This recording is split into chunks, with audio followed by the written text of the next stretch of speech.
They were paying their respects and still trying to absorb the scale of this tragedy, which started out as a Halloween celebration on Saturday night.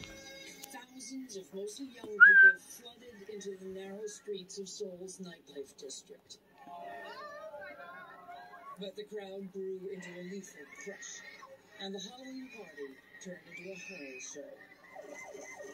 Rescue workers arrived just 10 minutes after the first SOS call, but for many it was already too late. Janelle's story was in the crowd. There was panic coming towards us, some shouts of fear, but also confusion. We didn't know really what was happening to us or in that moment.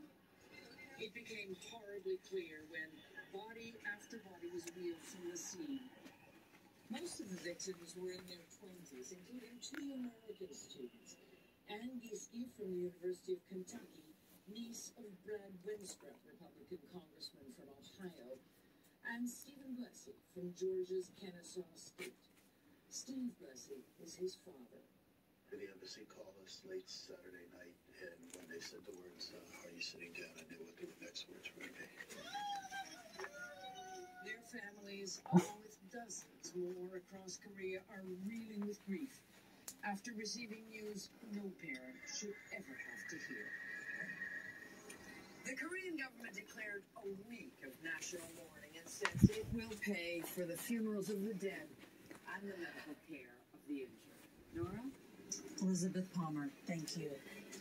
We turn now to the U.S. Supreme Court, where justices heard arguments today in 2 cases on affirmative action in college admissions. The rulings could dramatically alter how universities consider race in evaluating applications. As CBS's chief legal correspondent Jim Crawford reports, the court's conservative majority appears skeptical.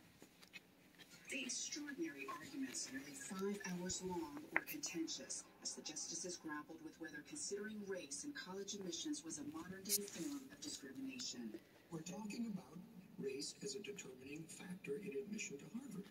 Chief Justice John Roberts clashed with a lawyer defending affirmative action at Harvard University against a challenge by Asian students who say they are held to higher standards in admissions than whites or other minorities. Race for some highly qualified applicants can be the determinant factor, just as being an oboe player in a year in which the Harvard Radcliffe Orchestra needs an oboe player would be the tip. We did not fight the Civil War about oboe players. We did fight the Civil War to eliminate racial discrimination. But liberal justices suggested colleges like Harvard and the University of North Carolina have to consider race as one of many factors to get a full picture of a student's life experiences. Justice Ketanji Brown Jackson. No one's automatically getting in because race is being used. They're looking at the full person with all of these characteristics. The court has scaled back affirmative action over the years. Said in 2003 it should not continue indefinitely.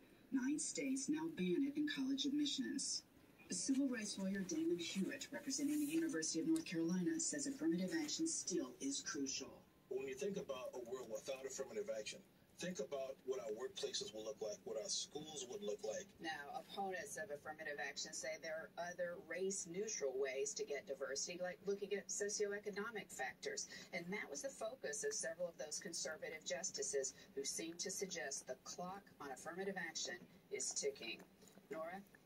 Jim Crawford with those important arguments today. Thank you.